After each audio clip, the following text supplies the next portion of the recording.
Bismillahirrahmanirrahim. Assalamualaikum warahmatullahi wabarakatuh.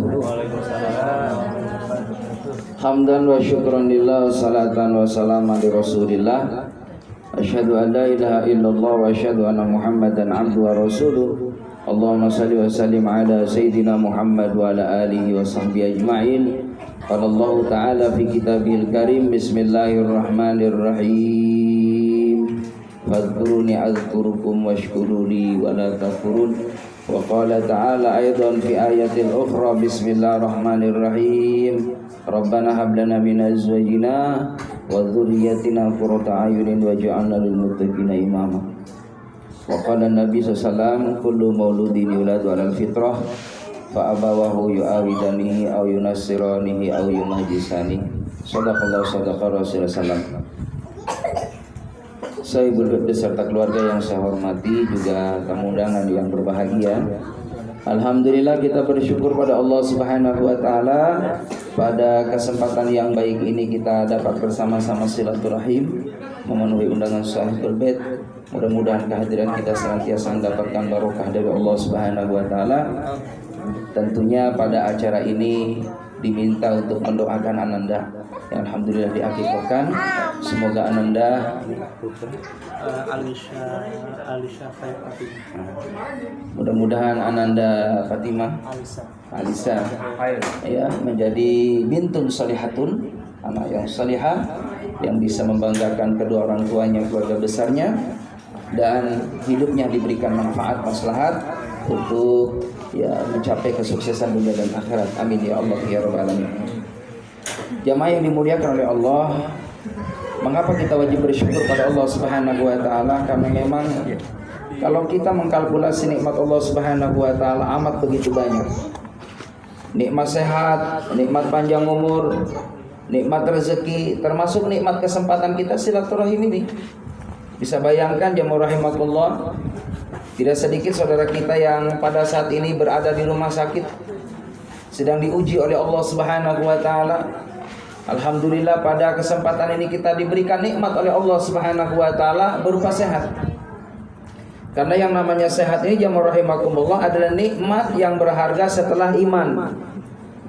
Jadi nikmat yang besar pertama adalah nikmat iman, yang kedua adalah nikmat sehat.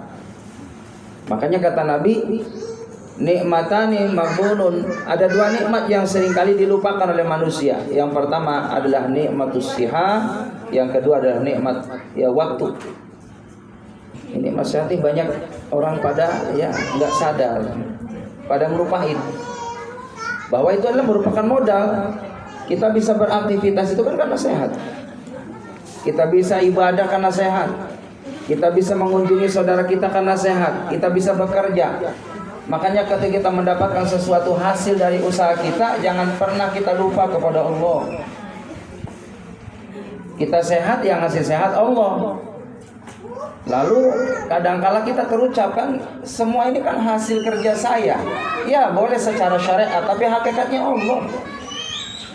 Karena yang ngasih sehat Allah, yang ngasih kemudahan Allah, sehingga dapat rezeki itu semuanya adalah faminallahi ta'ala, dari Allah Subhanahu wa ta'ala. Maka Allah pun ingatkan kepada kita, fadhkuruni azkurukum. Ingatlah kamu kepadaku, maka Allah akan ingat kepada kita. Tadi dibacakan Al-Quran, alhamdulillah.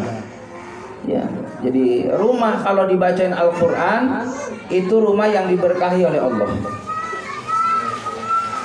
Jangan pernah rumah kita ini sehari sunyi kecuali ada Quran dibaca.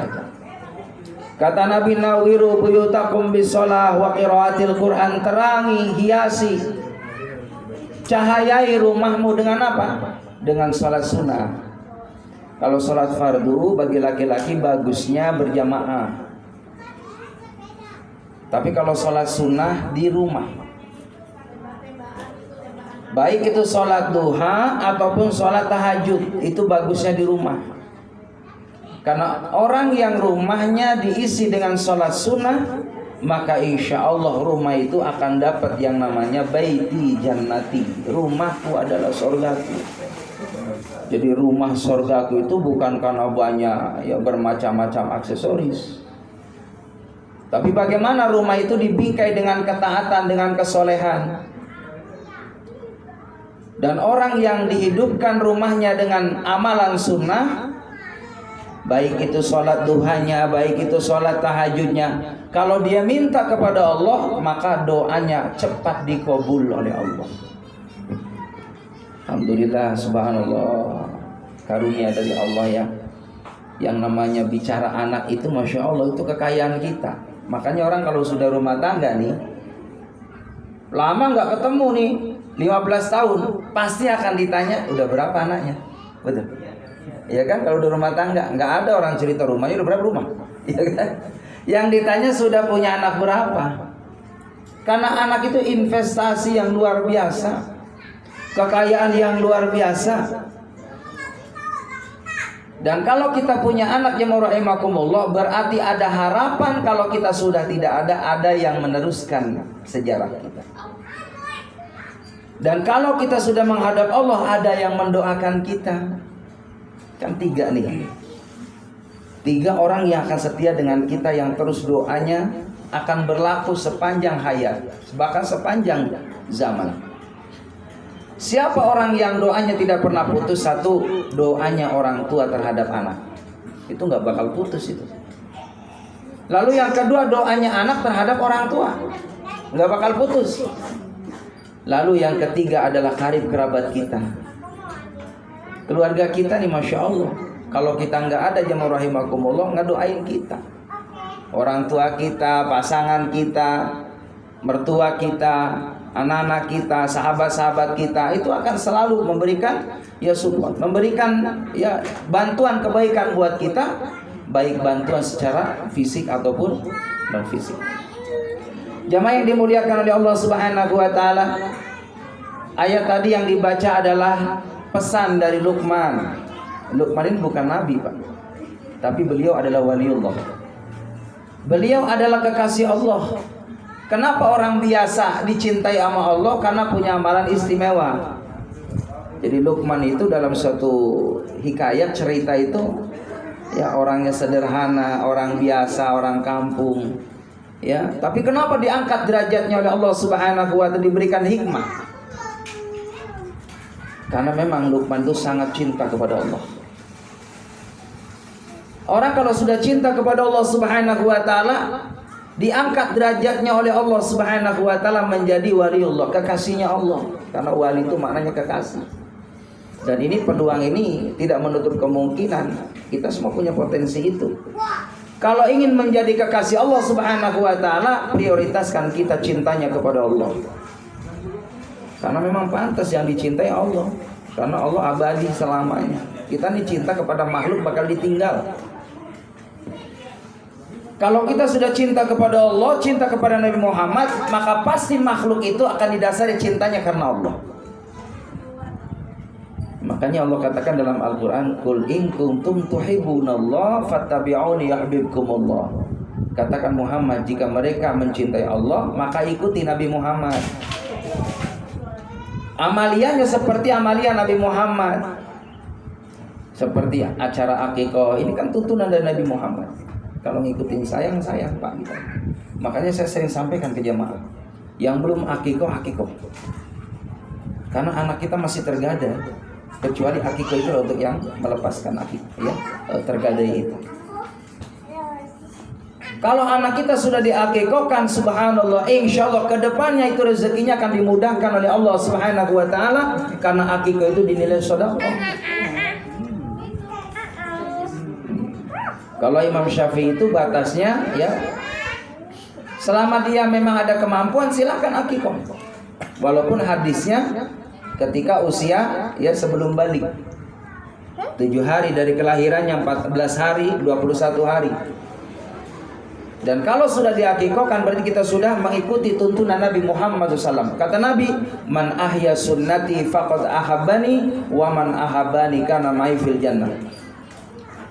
Man ahya sunnati, barang siapa yang menghidupkan sunnahku seperti mengakikahkan putranya atau putrinya, faqad ahabbani, berarti umat tadi mencintai Nabi Muhammad. Wa man ahabbani kana ma'i fil jannah. Barang siapa yang mencintai Nabi Muhammad, maka bersama dalam surga. Mudah-mudahan kita dapat surga sebelum surga. Amin ya rabbal alamin. Keluarganya dijaga sama Allah, rezekinya lancar. Ya, rezeki itu nggak perlu berlimpah tapi barokah, Mas. Biar kita sebulan pendapatan 30 juta, yang penting berkah. Daripada 2 juta nggak berkah, hasil nyopet. Ya, yang penting berkah, Pak. Ya. Saya alhamdulillah jamaah rahimakumullah. Kalau lihat gitu kan, artinya dari kasab, dari usaha, masya Allah. Ustaz jamaah rahimakumullah, saya ngajar guru ngaji, yang ngajar di sekolah ya umum, tidak besar honornya. Tapi yang saya minta adalah berkah dari menyampaikan ilmu kepada anak didik, lalu diamalkan ilmu itu, masya Allah, itu jariah buat kita. Dan alhamdulillah anak saya semuanya pada kuliah, lulus semuanya, alhamdulillah pada bisa ngajar semuanya. Ternyata kalau masalah rezeki itu mutlak Allah yang membagi. Jadi jangan khawatir, Pak. Ibu jangan khawatir, banyak anak banyak rezeki. Makanya yang masih produktif nih, banyakin anak, Mas. Iya, banyakin anak. Ya, ibunya ini kan yang susah ya. Ya, istri yang hamil kan. Tapi wanita itu istimewa, makanya derajatnya 3. Kenapa? Ada 3 keistimewaan wanita. Kenapa diangkat derajatnya 3? Karena dia mengandung, menyusui, melahirkan, menyusui. Itulah yang derajatnya wanita 3 tingkat dibanding ayah 1 derajat. Karena ibu merasakan hamil, masya Allah. 9 bulan 10 hari. Jangankan mohon maaf udah 4 bulan, baru nyidamnya aja. Ada ibu-ibu yang baru nyidam, Pak, mohon maaf, lihat nasi aja udah nggak nafsu makan. Ada yang bawaannya karena hamil muda, baru nyidam nih. Ada yang takut sama matahari.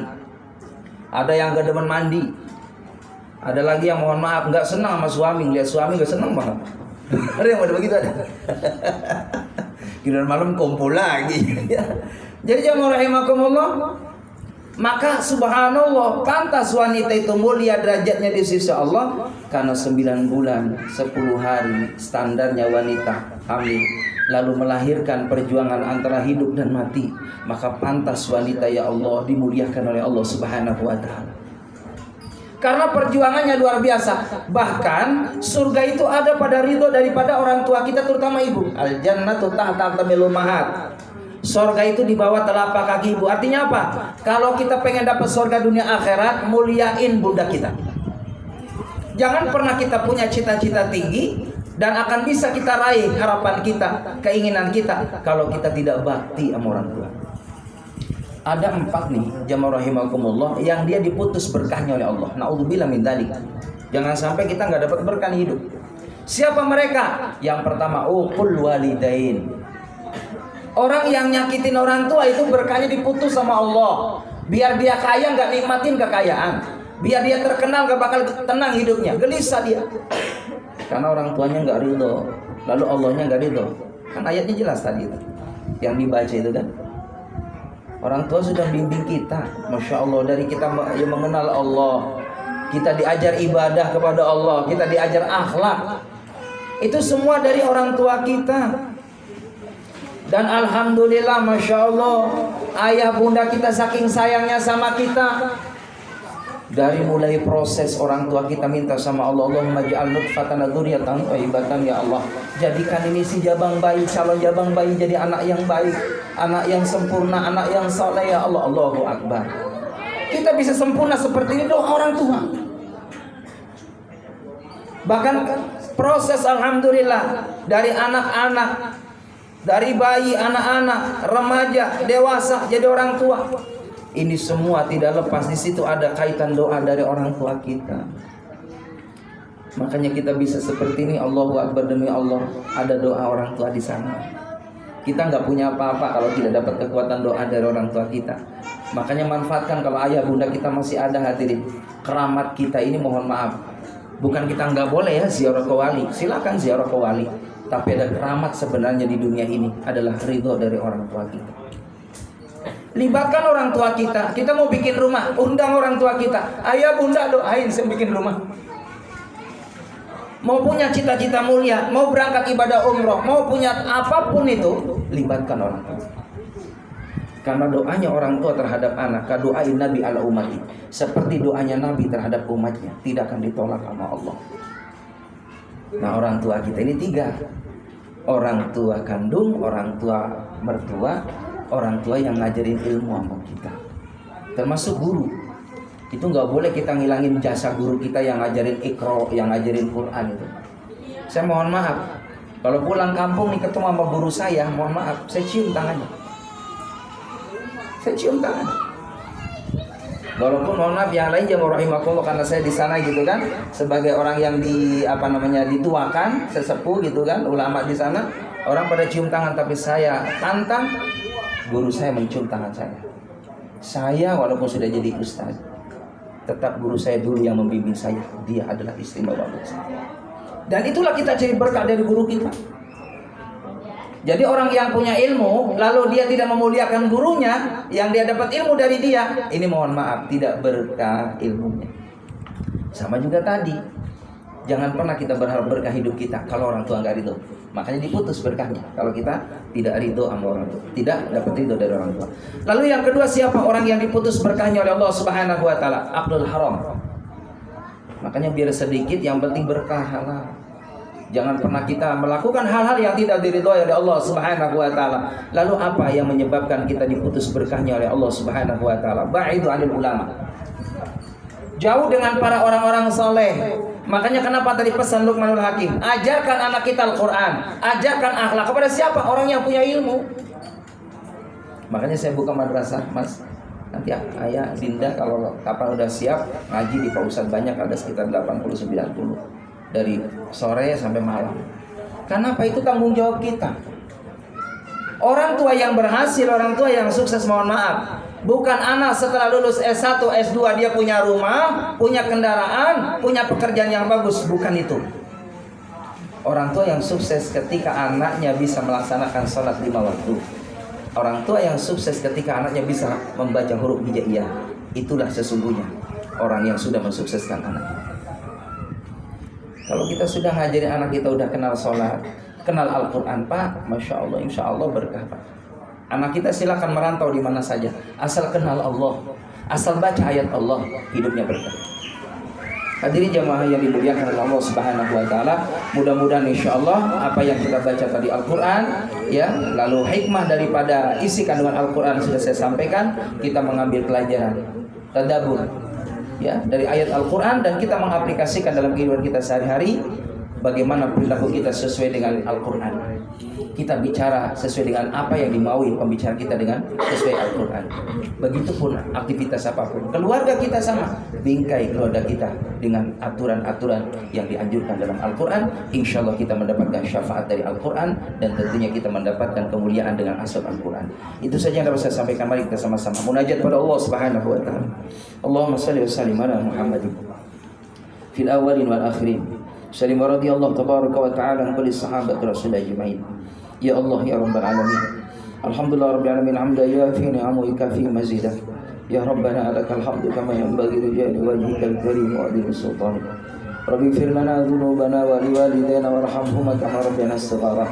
Allahumma ij'alna waj'al auladana wa ahlana wa jirana min ahli al-'ilmi wa ahli al-khair wa ahli al-Qur'an wa ahli al-taqwa. Wa la taj'alna wa iyyahum min ahli syarr wa innaka 'ala kulli syai'in qadir. Rabbana hab lana min azwajina wa dhurriyyatina qurrata a'yunin waj'alna lil muttaqina imama. Allahumma la sahla illa ma ja'altahu sahla wa anta taj'alul hazna idza syi'ta sahla ya Allah bi rahmatikal arhamar rahimin. Ya Allah qadi al hajat, kafi al muhimmat, dafi al baliyat, rafi al darajat, syafi al amrad, ya mujibu da'wat ya arhamar rahimin. Hasil maqasidana bil khair ya Allah fi dini wa dunya wal akhirah. Rabbana atina fid dunya hasanah fil akhirati hasanah wa qina adzabannar. Sallallahu ala sayyidina Muhammadin wa sahbihi ajmain. Subhana rabbika rabbil izzati amma yasifun wa salamun mursalin walhamdulillahi. Al-Fatihah.